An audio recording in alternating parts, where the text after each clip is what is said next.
the younger part of the show, Bob Rose. Bob, New Orleans Saints have 4 of the next 5 inside of the Superdome. Andy Dalton's going to get a second straight start. We have a lot to talk about, and I know there's no moral victories, but this offense played perhaps their best game of the season last week, and they're getting Alvin Kamara back this week. Before we dive into it, just a quick thought on the team's health and direction right now. Good morning, Brendan, and good morning, Bayou Blitz family. I hope everybody is doing well out there, and thank you all for echo Brendan. Thank you all for tuning in to the Saints News Network / Bayou Blitz pregame show.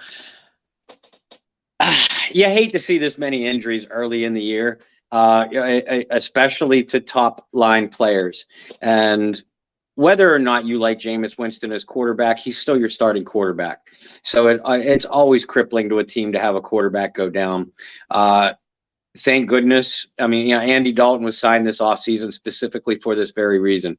And as both you and I wrote about in the previous days, Dalton did play well last week. That doesn't mean there's a quarterback controversy of any kind in New Orleans yet, folks. Andy Dalton needs to play well today. Not only to create some noise and maybe vie for the starting job himself. That's another conversation for another day. But for the New Orleans Saints to win. But Dalton's going to be shorthanded. We still don't know about the health status of Alvin Kamara. It looks like he's going to play today. But when your top running back, when one of the top running backs in the league is banged up, underutilized, and in my honest opinion, I almost said professional opinion. That's a little cocky. In my honest opinion, Alvin is underperformed. So you have that situation. You lost Latavius Murray from your practice squad this past week. Jarvis Landry is banged up, although like Kamara, it looks like he'll play, but we don't know how close to 100% he is. And you're without Michael Thomas for another week. That's a crippling blow to any offense. I don't care how talented you are around those positions. You're talking about a starting running back being beaten up, starting quarterback being down, one of, if not the best wide receiver in the National Football League down, and Andrew Speed is returning from injury too. So your starting offensive line banged up. That's a tall order for an offense that's been mistake prone already all year long. Bob, every single player that you just mentioned there has been a Pro Bowler at some point in their career. So between Jameis, Michael Thomas, Jarvis Landry, Alvin Kamara, and Andrew Speed, that's 5 Pro Bowlers that have been in and out of the lineup this season. You said that's crippling for not just the Saints, but any offense. Amen. Hallelujah. You talk about 5 out of 11 players on the field out. And 5 of them, those 5 are all Pro Bowlers at some point in their career. I mean, that just tells you the amount of talent the Saints do have when they're healthy. So let's dive into it a little bit this week. We talked about last week, and if you missed our show on Wednesday, please go back and watch. We had a great guest in Tyrone Hughes on Wednesday. You can watch the full episode here on YouTube, or you can head over to the Saints News Network, saints.media, scroll down and find the article on the Bayou Blitz podcast from Wednesday. We talked a little bit of Saints football, currently some past stuff, looking back at Tyrone's career, but he talked about this offense a lot and talked about how this offense is in a little bit of a finding themselves part or phase of life. And I compared it to his days in the 90s, moving away from the identity of the Dome Patrol into a new Saints defense, to this now, the Saints moving away from the Drew Brees, Sean Payton identity into a new offense. So obviously it hasn't gone to plan because Jameis Winston's been hurt. Alvin Kamara has been hurt. Michael Thomas has been hurt. But in part of Kamara's health that you mentioned, it has to be a positive sign that he's as healthy as he's been, because the Saints waived Tony Jones yesterday. The Saints also returning to health with a guy like Malcolm Roach, who I think can make a big difference, even though I believe he's going to be on a snap count today. So, Bob, out of these players that are returning to health, who are you looking towards to having the biggest impact today? The one name you didn't, other than Kamara, the one name you didn't mention, Marcus May. Marcus has missed the previous 2 weeks, I believe. I know he was out last week. Marcus May was brought in this offseason along with Tyrann Mathieu, to inject athleticism and extra versatility into the Saints safety position. Early on, it's not that either player played poorly, but neither Tyrann or Marcus were making the game-changing plays that we're so used to seeing from either player. Of the two, I thought May played the better of the between them during the first 2 weeks, especially against the run. But we've seen, it's not that the entire Saints secondary has played poorly either. I think for the most part, they played pretty well. But the unit in general has not gotten turnovers, has not been making those game-changing plays, those plays that, flip field position, give the entire team momentum. They didn't even get their first turnover of the year, first interception of the year, until last week when Mathieu executed a beautiful bait and switch on Kirk Cousins. We need more of those kind of plays from the Saints secondary. And, while the talent is certainly in place with Lattimore, Adebo, Mathieu, May just adds extra talent, extra range, and extra versatility to that back end.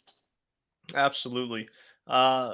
Speaking of the Saints defensively, we brought up Roach, we brought up Marcus May. Those corners have played extremely well this year, particularly Marshon Lattimore. He has yet another difficult assignment this week. I mean, you look at the gauntlet that he's had the first 4, now 5 weeks of the season, and Lattimore's really held his own. I know he had a little bit of a rough week last week against Justin Jefferson, but this week he gets DK Metcalf. You and I both believe Lattimore's still playing at an all-pro type of level.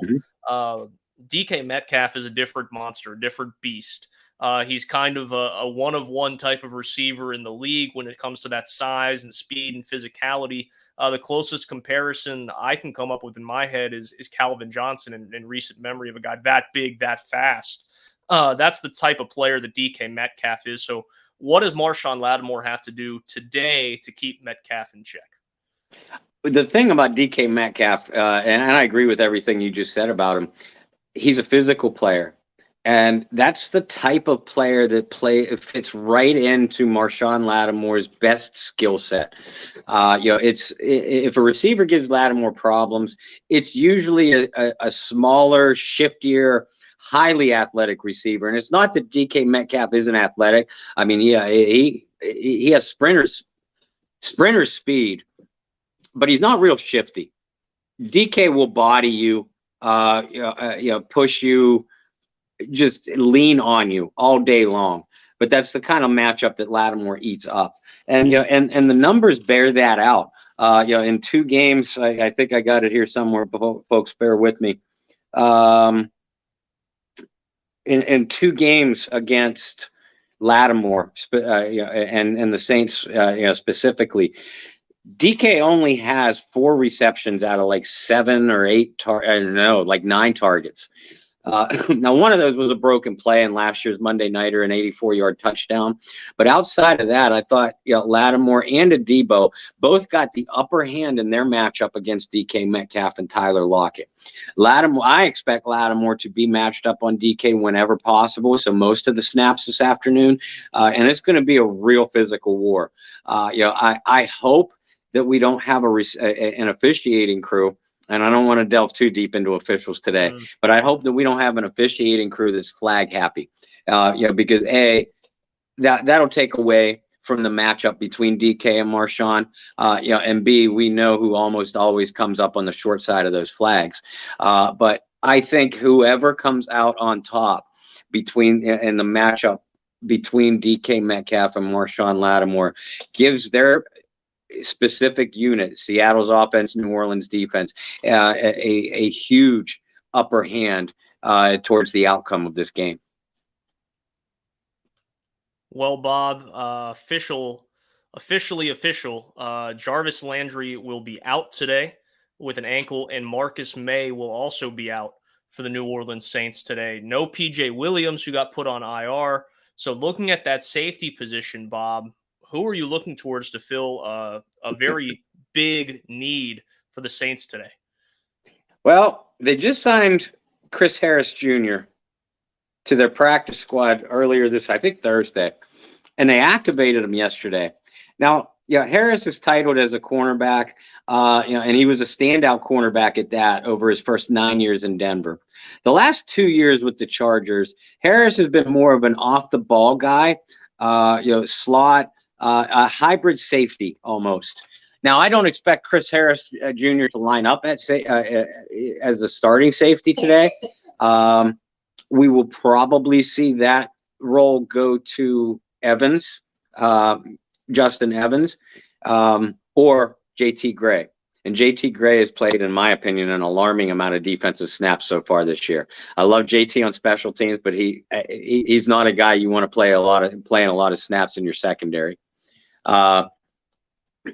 Wouldn't surprise me to see the Saints go to a lot of 3 and 4 cornerback alignments, because you still have the depth of the talent here. We already mentioned Lattimore Debo. We did not mention Bradley Roby, who has had a solid year thus far as well. Then you factor in Chris Harris Jr. And the fact that they just activated Bryce Thompson from injured reserve as well, and brought him back from an injury settlement actually. John Hendricks was raving about Bryce Thompson through minicamp this year before he went down with what looked like to be a season-ending knee injury. So don't be surprised if Bryce Thompson gets some snaps either. There's going to be a lot of mixing and matching in the New Orleans secondary today without May and without P.J. Williams. But I still think that New Orleans Saints have the talent to do it back there. Wouldn't shock me at all if we saw a lot of single high safety alignments with Tyrann Mathieu back there, which tests his range. But we've seen him, we've seen Tyrann make plenty of plays in that role before. While the Saints kind of man up, both in the slot and with their outside corners this afternoon. That's the way I would run it if I was Dennis Allen and the defensive coordinators. Well, here's the full injury report from our very own John Hendricks. Again, P.J. Williams went on injury reserve on Saturday with a quad injury, but here is the official inactive list, starting with Jameis Winston, Jarvis Landry, Marcus May, Michael Thomas, Calvin Throckmorton, Nick Vannett, and Peyton Turner will all miss today's contest for the New Orleans Saints. The only surprises to that we just talked about, and that was going to be Landry and Marcus May, especially because Dennis Allen said that Landry was feeling good on Friday after practice while he was questionable. Maybe he's actually picked up a couple things from Sean and not given us too much about what's going on with the injury report. But nonetheless, Saints continue to be banged up. Scoob asks, when will we get the home cooking type of game, friendly bounces, ref favor, mojo going? As I said, Bob, the Saints, for their next 5 are in the Superdome. Is this one of those games where you have to start seeing the Saints dominate at home like they have in over the last decade and a half? Forget domination, Brendan. I'll take a win. I don't care whether it's 10-9, as ugly and sloppy as it comes. I'll take it. But in all seriousness, the New Orleans Saints dome field advantage has not been what it once was. Last year, so far this year, and even dating back to 2020, they struggled. They had some uncharacteristic struggles at home. So the team, forget about officiating for a minute, because if you have the fleur-de-lis on the side of your helmet, you can't count on the referees for anything. Not while Roger Goodell is in the office. There, I said it. But the Saints just simply have to play better, have to execute crisper, have to be better and more decisive in their mid-game adjustments, and just execute out on the field and on the sidelines if you're the coaches. That's where it starts. And Sean Payton built a New Orleans team that could beat you at his place. He could beat you at your place. He could beat you in a gravel parking lot outside of the abandoned school building on Scooby-Doo.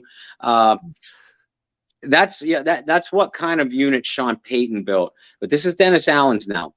So, it comes down to coaching and leadership in the huddle. That's where this starts. And the reason I say it that way is the New Orleans Saints have gotten off to abysmal starts in every single week, including the game that they won and including the Vikings game. They vastly outplayed the Vikings for the last 3 quarters last week, but they forgot to show up in the first quarter again. And that's been a recurring theme with New Orleans throughout this season and even dating back to last year. they have to come out stronger, crisper, more decisive, and certainly eliminate the self-inflicted miscues. And don't make if you're going to get screwed over by the referees again. I come back to that. At least make it hard for them. Don't make an easy call. Don't make it an obvious hold. Don't jump off sides. I mean, that makes an official's job easy. If someone's going to screw over the Saints, and I'm done with my conspiracy theories here. If someone's going to screw over the Saints, at least make them work for it. And that's on New Orleans themselves, the players and the coaches, to just play better from the onset of the opening whistle. To Bob's point, the New Orleans Saints currently lead the NFL in turnovers and in penalties, not penalty yardage, but penalties so far this season. They're second in penalty yardage. Obviously, 10 penalties last week for over 100 yards. I mean, that's not a winning recipe. So looking at the Seattle Seahawks, this is a different Seattle team than we've been accustomed to over the last handful of years. Russell Wilson out the door. He's in Denver now, and it's actually quite shocking to see how much Denver's struggling. But that's a different topic for a different day. But Geno Smith came in, and a guy who a lot of people thought his NFL career was over as a starting quarterback has came in, and he's played decent football so far this year and has surprised some people, and so has this Seattle team. Looking at Geno Smith at this point in his career, Bob, what has impressed you this year, and what has made this year a little bit of a comeback for Geno? And you use the word comeback. If you're going to assign comeback player of the year after the first quarter of the season, you've got to think that goes to Geno Smith. What's impressed me about Geno Smith, and count me as one of the ones, I honestly thought that Seattle was, I'm not going to use the word tanking, but intentionally positioning themselves for a high draft pick in 2023. I know tanking is the NBA term, but you can use it here too, Bob. It's okay. No, we're not talking about the Miami Dolphins here. But what's impressed me most about Geno Smith is his ability to play within himself, to stay exactly within the structure of the offensive game plan, and to willingly take what defenses give him and get the ball out of his hands quickly into the hands of his playmakers. And he knows who his playmakers are. You look at that Seahawks passing attack. DK Metcalf and Tyler Lockett have put up impressive numbers, but that's really it. Metcalf and Lockett are responsible for over almost 60%, about 56%, I think it is, of the Seahawks passing production. And that's on Geno Smith. That tells me that this is a quarterback that knows where his, which side of the bread, the butter is on. DK Metcalf, Tyler Lockett, they're your best players. Rashad Penny is having a hell of a year out of the backfield. I'm going to get the ball in their hands. And, granted, if they don't do their job, it's going to come down on them. It's going to be finger pointed at me because I'm the quarterback. But I like my chances when I get the ball into the hands of two Pro Bowl wide receivers and a former first-round draft choice at running back. And that's what's impressed me most about Geno Smith. He's played incredibly efficient. I mean, he leads the NFL with over 77% completion percentage. That's eye-popping. Those are Drew Brees type of numbers. Geno Smith is not a Pro Bowl quarterback. He's not a long-term answer to your franchise. But he has proven that if the talent around him performs, that he can be a valuable key that starts the engine. Yeah, definitely a quality bridge quarterback for Seattle, and I think Seattle is getting more than probably what they expected out of Geno Smith to this point. Good for him, a guy who was labeled a bust by so many to come back and prove that, hey, I deserve to be in the NFL. So good for Geno Smith. He is going to have a difficult matchup against the Saints defense. Demario Davis, Pete Warner still leads the league in solo tackles. Those are going to be great things to watch. I want to flip it. This Seattle defense is a long ways away from what the Legion of Boom was. And to think that we're coming up on 8 years since the Legion of Boom's glory days, something like that. It's been a long time since that team was taken over the NFL. And this is a team that has been pretty bad against the run this year. So here's my little fantasy segment for the folks at home that need some advice. Biggest thing is don't give up on Alvin Kamara. I know hasn't scored over 8 points in a week this year, which is incredible because most of you guys who have Kamara on your fantasy team spent a first-round pick on him, more than likely. There you go, Bob. In PPR leagues, Kamara has not scored more than 8 points in a week. I know there's a lot of speculation on guys you just need to give up on. I know Kyle Pitts is on a lot of people's lists, rightfully so. You dive into the analytics of that. If you have Kyle Pitts, try to trade him and get what you can, because I just don't see it working with Marcus Mariota. But with Alvin Kamara, he's going to be facing a team this week that's 30th in the league in terms of points allowed to fantasy running backs. We saw the New Orleans Saints a week ago with Latavius Murray and Mark Ingram. That offensive line was actually creating pretty big holes to run through. So if the Saints can take that momentum and move forward, Kamara has a good history in his games against the Seattle Seahawks. I'm looking towards Kamara to have a vintage type of game today, Bob. You mentioned it at the top of the podcast that, hey, we don't know the extent of that rib injury. Obviously, he's active today. He's good enough to go. But what kind of pain is he in? Is it going to be like a 2019 season where he's active, but he's not 100% Alvin Kamara? What are you looking for out of Kamara today? Again, I expect a little bit of a vintage fantasy performance from Kamara, but fantasy performance doesn't always equate to having a strong performance on the field. Yeah, you're right. It doesn't. And now without Michael Thomas and Jarvis Landry, you need your other playmakers to step up. Chris Olave has been pretty consistent for the Saints this year, but it's always dangerous to rely on a rookie, especially a rookie wide receiver. So Alvin Kamara has got to be Alvin Kamara today, period, point blank. And he has had a magnificent career against the Seattle Seahawks. In just 2 games, Grant, he had 20 carries for 51 yards in last year's Monday night matchup. So, Alvin had and similar numbers when they faced it in 2019. So Alvin has been an efficient running back on the ground, but he has been absolutely spectacular through the air. 10 receptions for 128 yards in last year's matchup. And in the last 2 games against Seattle combined, Kamara has 19 catches on 21 targets for 220 yards. That's the kind of Alvin Kamara that they need. In the 9 games Kamara has played since that Seattle game, he's averaged 3 receptions for 23 yards. That's shocking. Yeah, my jaw dropped when I put these numbers together this week because I've said in recent weeks, I'm like, Alvin Kamara just isn't involved in the passing game, either by choice or by design. It's the fault of everybody. But I didn't know how awful the numbers were until I actually looked. Kamara has a huge advantage if he's healthy. Has a huge advantage against Seahawks linebackers Jordan Brooks and Cody Barton. Brooks and Barton are big body defenders. They're downhill guys. They're great against the run and they're solid tacklers. But they are extremely athletically limited. That's why we saw Kamara put up the receiving numbers that he did against Seattle, particularly last year. They need to get 41 in space, the Saints do. They need to line him up in the slot, see who comes out with him, run him on wheel routes out of the backfield, designed intricate routes that Alvin Kamara is capable of running. As far as the rushing attack goes, Seattle has some very interesting edge rushers, and they are capable of disrupting a game as pass rushers, but they aren't very good against the run.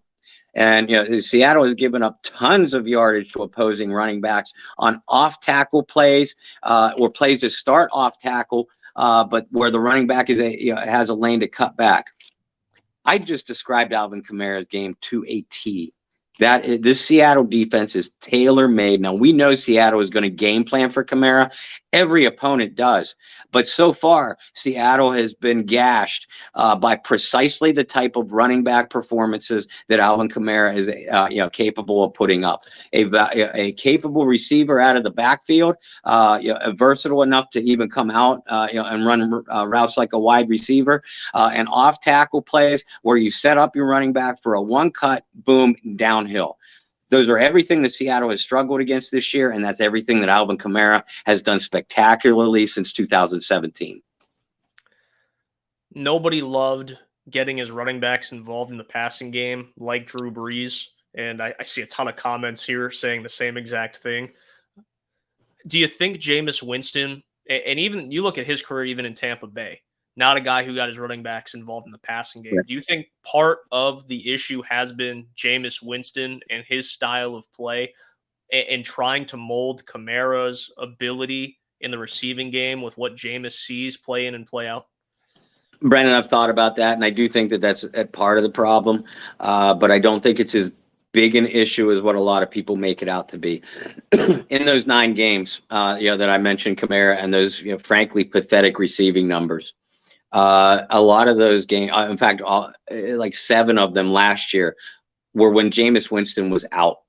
And when you have a backup quarterback like they did with Trevor Siemian and like they did with Taysom Hill, the backup quarterbacks are usually instructed to take the check down. Do not hesitate to take the check down if your first downfield read isn't there. So Kamara has had his opportunities in the receiving game, I think, at least as a check down or a screen option. Where the quarterbacks are at fault here is, and I will include Jameis in this blanket statement. They aren't, when they check the ball down to Kamara, they aren't doing it allowing enough time or putting the ball in position where Alvin can get the ball on the run, which is his forte. That's where he's most dangerous. So the quarterbacks need to do a much better job of that. And that quarterback today is, of course, Andy Dalton. And you look back to Andy's career in Cincinnati, Andy did use his running backs pretty well, as screens. If he made the decision to check it down, he made so very quickly, very decisively to get the ball to his back while there was still some room to run before the defense could react. That's if Alvin Kamara is used as a check down option, that's going to be the key to his effectiveness. Making the decision to get the ball to him like that. Hey, Gio Bernard had a great career in Cincinnati. A lot of that was because of what Andy Dalton was able to do. Bob, 3 minutes left before we take off here from the pregame show. So let's dive into some predictions and dive into what the Saints have to do to win the football game.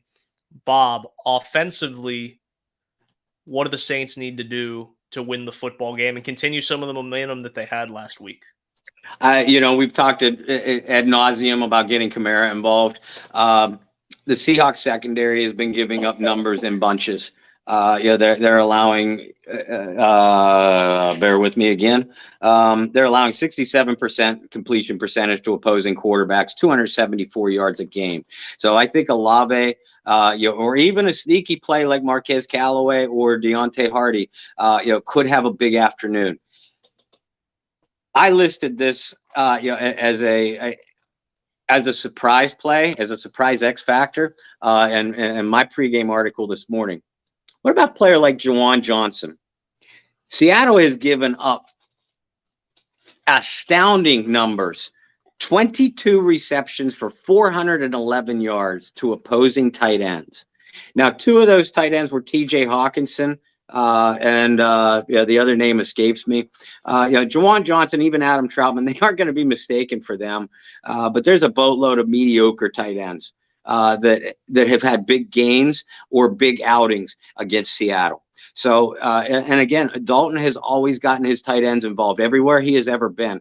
So, a guy like Troutman could have a decent outing too, but a guy like Johnson has the athleticism to get deep down the middle of the field, to burn defenses down the seam. And that's where Seattle has given up a ton of yardage to opposing tight ends. So do not be surprised if Juwan Johnson, if he doesn't have a big day, at least has a big catch or two to either keep a drive going or to spark a scoring drive. For me, offensively, Marquez Callaway is going to have to be a guy that comes up big. He had some moments the last couple weeks because Michael Thomas has been out. Obviously, the one-handed touchdown grab is one that sticks out. But I'm going to need to see a little bit more out of Callaway. Yep. I have hit the Deontay Hardy thing every week, week in and week out, and it hasn't happened. So maybe the week that I don't, it will happen. I don't know, reverse psychology maybe. But I'm going to need something from Callaway. I think the tight end take that you took this morning was really interesting, especially a big-bodied receiver like Jawan Johnson. Now, flipping it to the defensive side of the football, you mentioned that they have two guys in the receiving corps that have been very good throughout their careers. Are those two guys the guys that could really break the Saints defense down? Yeah, absolutely. Noah Fant, their starting tight end, and Will Dissly, they have had some some decent numbers, but they aren't targeted a lot. The meat and potatoes of this Seattle passing game is DK Metcalf and Tyler Lockett. So it's going to be on the shoulders of Marshawn Lattimore, Paulson Adebo, and to a lesser extent Bradley Roby to contain those guys. Make Geno Smith go somewhere else with the football and then swarm to that ball. And you got to pressure Geno Smith. Obviously, you have to stop Seattle's running game. Rashad Penny has had a spectacular start to the year. But the Saints' run defense, knock on wood, has played very, very well in the last 2 or 3 weeks. Their league ranking is low because of the awful performance that they had against Atlanta to open the season. But you look at the last 3 games, that's the New Orleans Saints run defense we've come to expect. That's what kind of performance New Orleans needs today.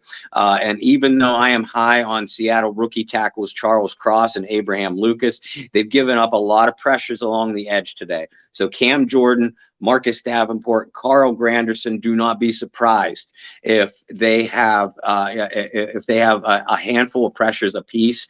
You have to stop Penny and make Geno Smith beat you, and make him beat you with targets other than Tyler Lockett and DK Metcalf. Force him out of his comfort zone, and then hopefully expose him for the journeyman quarterback that he has been throughout his career. I'm kind of going to go off the same note, Bob. You got to make them one-dimensional, and Geno Smith's numbers have been astronomical this season. You brought up his completion percentage in the high 70s.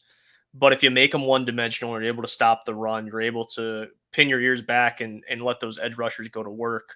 I think at that point, the Saints could find some success today. I'm also going to just pinpoint it because I think it's what's going to happen. I'm looking towards Justin Evans, who spent a lot of the year early on playing as a third corner or nickel, to be able to go back to playing more of a free safety role with Marcus May and PJ Williams being out today.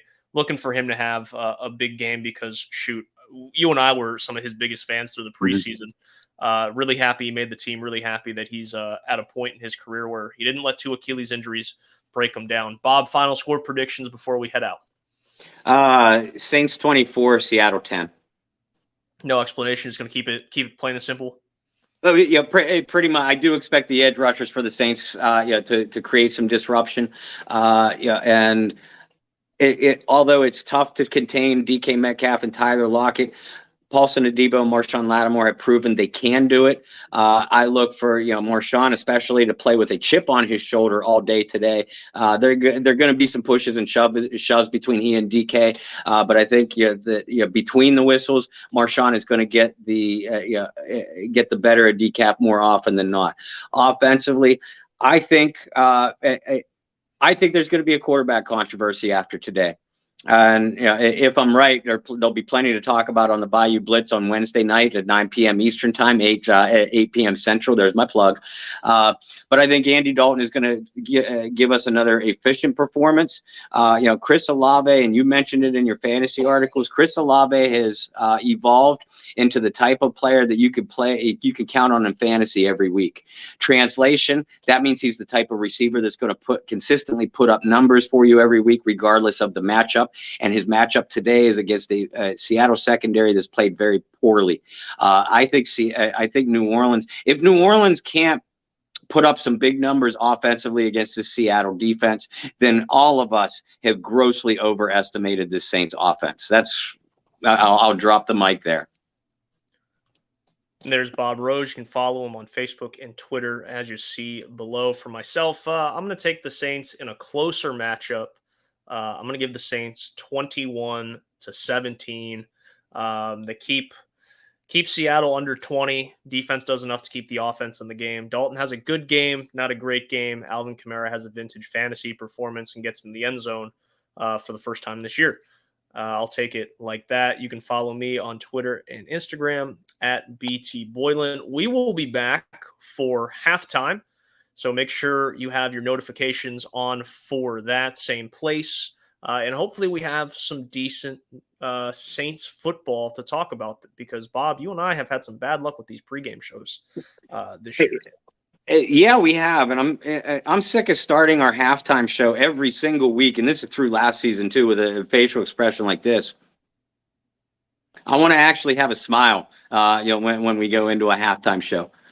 I was going to say, I thought that was just your resting face, Bob. I didn't realize you were angry. It's both. It's my resting angry face, but I blame it, solely on the New Orleans Saints. There we go. Nothing else. Not the cold weather of Pennsylvania this time of year. Not at all. Not at all. Not the fact that I can't travel this time of year or anything like that. I'll blame it on It's Sunday. I got to blame all my ills on the New Orleans Saints. Well, there you have it, guys. We will be back for halftime. Thanks so much for tuning in to the Bayou Blitz pregame show. Enjoy kickoff. See you in a couple hours.